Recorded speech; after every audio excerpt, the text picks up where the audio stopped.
गरज आहे. मी एक नेहमी उदाहरण सांगत असतो. त्या झारखंडमधल्या पोरापासून मी असं यू टर्न मारला होता, बरं वापस येणार आहे ते इंद्रजित प्रेमकुमारवर.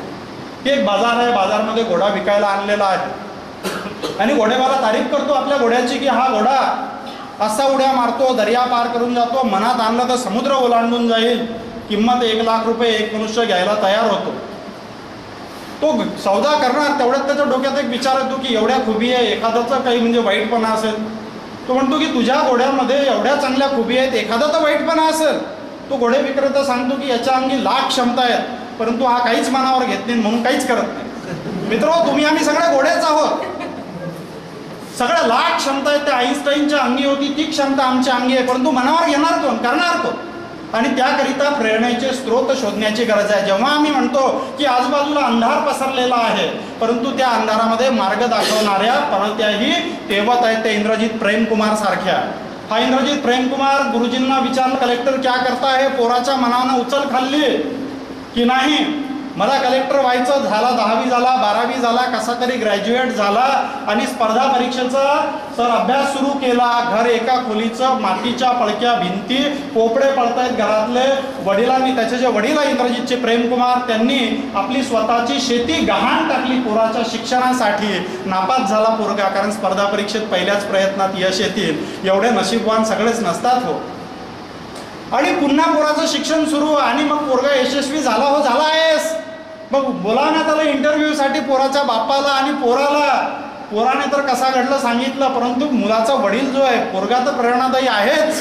हे पालक बसल्यात त्यांना सांगतोय मी की पोरगा तर प्रेरणादायी आहेच, पोराचा बापही प्रेरणादायी आहे. पोराच्या बापाला विचारलं की आपने तो खेती बेच दी थी, अगर आपका बच्चा फेल हो जाता तो क्या करते आप? त्या पोराचा बाप प्रेमकुमार तर जावेद अख्तरच्या मेंदूलाही झिंजिने आणेल असा एक डायलॉग बोलून गेला तो धुतीतला माणूस. तो म्हणतो की मैं मेरे बच्चे के लिए अपनी किडनी भी बेच देता. हे वाक्य आहे त्याचं, जरा जा पहा, ते यूट्यूबवर तुम्हाला सापडेल. ही प्रेरणा ज्या दिवशी आपण आपल्या पोरांना देऊ ना, त्या दिवशी आपल्या पोराची मानसिक तयारी झाल्याशिवाय राहणार नाही. मला त्या निदा फाजलीचा शेर आठवतो. आपण कसे असतो, तो प्रेमकुमार तसा आहे, आपण कसे असतो. वह अपने घर के दरीचों से झांकता बहुत कम है.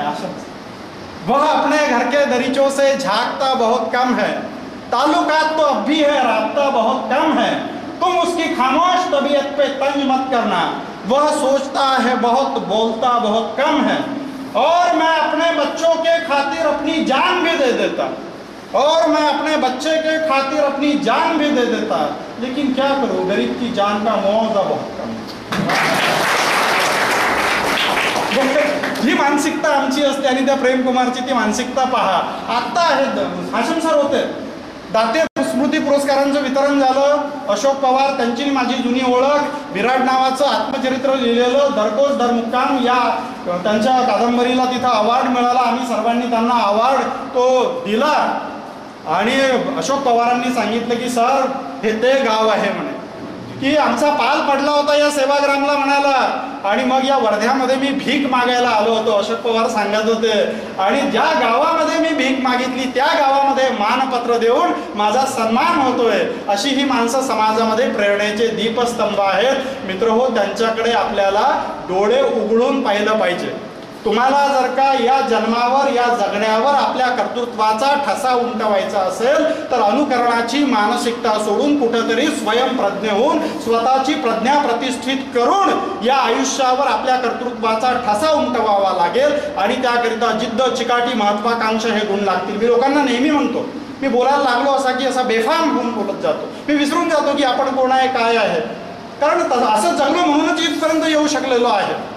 मी लोकांना सांगतो की तुम्हाला यशस्वी व्हायचं आहे ना, आईस्क्रीम खा.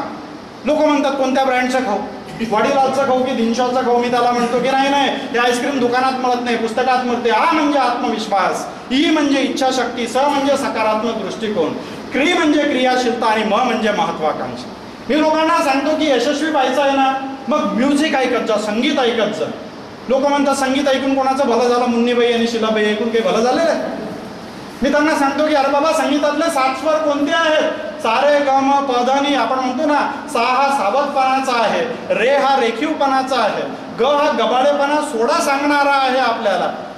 म आपण महत्वाकांक्षेचा आहे, प हा परिश्रमाचा आहे, ध हा धडपडीचा आहे आणि नि हा नियोजनाचा आहे. मित्र हो, आमच्या आजूबाजूला सर्वत्र प्रेरणेचे स्रोत भरलेले आहे. गरज आहे फक्त त्यांना ओळखण्याची. स्पर्धा परीक्षेत कोण यशस्वी होते? हिमालयाची उंची पाठ करणारा 8,848 मीटर की कळसुबाईची उंची पाठ करणारा की महाराष्ट्राची राजधानी मुंबई, भारताची राजधानी दिल्ली? गैरसमजामध्ये राहू नका. स्वतःच्या मेंदूला जो अधिकाधिक पीळ देऊ शकतो, ज्याची प्रज्ञा प्रतिष्ठित आहे, ज्याची प्रज्ञा जागृत आहे, तोच स्पर्धा परीक्षेमध्ये यशस्वी होऊ शकतो. म्हणजे काय, इलॅबरेट करण्याची गरज आहे. मग आपल्याकडे उदाहरणं येतात. आपण लहान लहान पोरांना असे पेपरमधले उदाहरणं वाचत असू की बाबा एक नदी आहे, नदीच्या काठावर एक माणूस आहे, माणसाजवळ बकरी आहे, बकरीजवळ चारा आहे, जवळ एक वाघ आहे आणि एका वेळेस एकच नेता येते. जर का वाघ नेला तर बकरी चारा खाते आणि जर चारा नेला तर वाघ बकरीला खातो. कशा पद्धतीने तेनी नेशील हे उदाहरण ज्याला सोडवता येतं तो स्पर्धा परीक्षेत यशस्वी होतो. मित्र, 3 मित्र जेवायला गेले हॉटेलमध्ये. 25 रुपये प्रत्येकानं पे केले, 75 रुपये हॉटेल मालकाला पे केले आणि मग हॉटेल मालकाच्या लक्षात आलं की 5 रुपये परत केले पाहिजे. सूट नौकराजवळ दिले, नौकरानं 2 रुपये खिशात टाकले, 3 रुपये तिघांना दिले. जेवण किती रुपयाचं पडलं का? 24. 24 रे 24 रे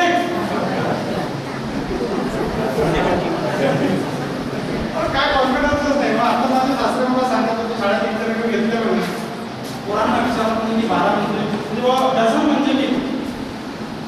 तर 90% पोरांना आलंच नाही की 1 डझन म्हणजे किती.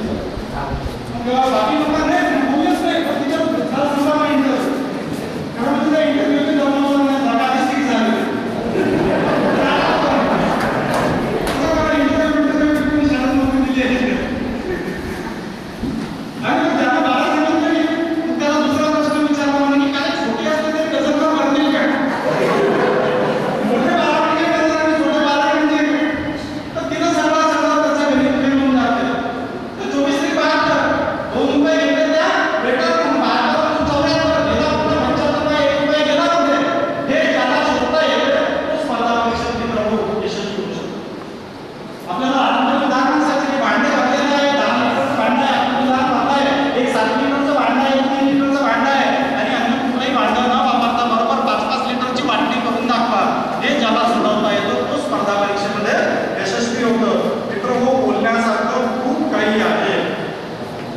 जपान नावाचा देश आहे. या जपान नावाच्या देशामध्ये खनिज संपत्ती बिलकुल कमी आहे, परंतु सगळ्या जागी होंडा आहे, क्वालिस आहे, हुंडाई आहे, सगळ्या बोलेरो आहे. या सगळ्या गाड्या जपानमध्ये येतात. गाडी निर्मितीसाठी काय लागतं? खरं गाडी निर्मितीसाठी धातू पहिल्या प्रमाणामध्ये लागतो. त्या जपाननं निर्माण केलेल्या गाड्या अमेरिकेमध्ये देखील दिमाखानं फिरतात. कारण कशाच्या भरोशावर? जिद्द आहे त्यांच्याकडे, चिकाटी आहे, मानसिक तयारी आहे आणि म्हणून ते या विपरीत परिस्थितीवर मात करू शकतात. भूकंपग्रस्त देश जपान की सातत्यानं भूकंप होतात तरी हा देश खचला नाही आहे. मित्रहो, मानसिक तयारी आहे. अधिक काही मला तुम्हाला सांगायचं नाही. हा सध्याची परिस्थिती फार वाईट आहे. पेपर वाचा, असं झालं तसं झालं, 10 दरोड्याच्या बातम्या, 10 बलात्काराच्या बातम्या, 10 घोटाळ्याच्या बातम्या. त्या बातम्या वाचून तुमच्या पोराची तुमची मानसिकता सकारात्मक राहणे कधीही शक्य नाही. चांगली पुस्तकं हातामध्ये धरा, वाचा. समाजामध्ये जे प्रेरणेचे दिवे आहेत, स्रोत आहेत, त्यांना भेटा. सिंधुताई सपकाळ सारखी बाई जर का भेटली तर तिचे पाय पकडा, तुम्हाला जरूर प्रेरणा मिळेल. आपल्याही पोरांना हेच शिकवा, त्यांच्या पुढे आदर्श ठेवा. एवढंच मी फक्त तुम्हाला सांगू इच्छितो. परिस्थिती फार वाईट आहे. कोणीतरी सांगितलंय, म्हणे दुभंगली देशात दंगली, कुठे आग कुठे ठिणगी, महाग भाकरी दुर्लभ नोकरी, काय होणार रे भविष्य पुढे, विस्तव झाला इंडिया टुडे. ही आजची वस्तुस्थिती आहे मित्र. परंतु आपल्या पोराला द्या, सशक्त मन द्या, त्याच्या मनाला प्रेरणा द्या. पोरांनीही शिलाबाई मुन्नीबाईच्या मागं लागणं सोडून द्या आणि शिस्तीच्या आणि जिद्दीच्या मागं लागा. मित्र हो, नशिबाच्याही कधी मागं लागू नका. शेवटी एवढंच सांगतो की नशिबावर विसंबून राहू नका. आग तो लग गई है इस घर में, अब बचा ही क्या है. आग तो लग गई है इस घर में, अब बचा ही क्या है. और बच गया मैं तो समझ लो जला ही क्या. आग तो लग गई है, आग तो लग गई है इस घर में, अब बचा ही क्या है. बच गया मैं तो समझ लो जला ही क्या है. अपनी कोशिशों का नतीजा है मुकद्दर अपना, वरना हाथों की लकीरों में लिखा ही क्या.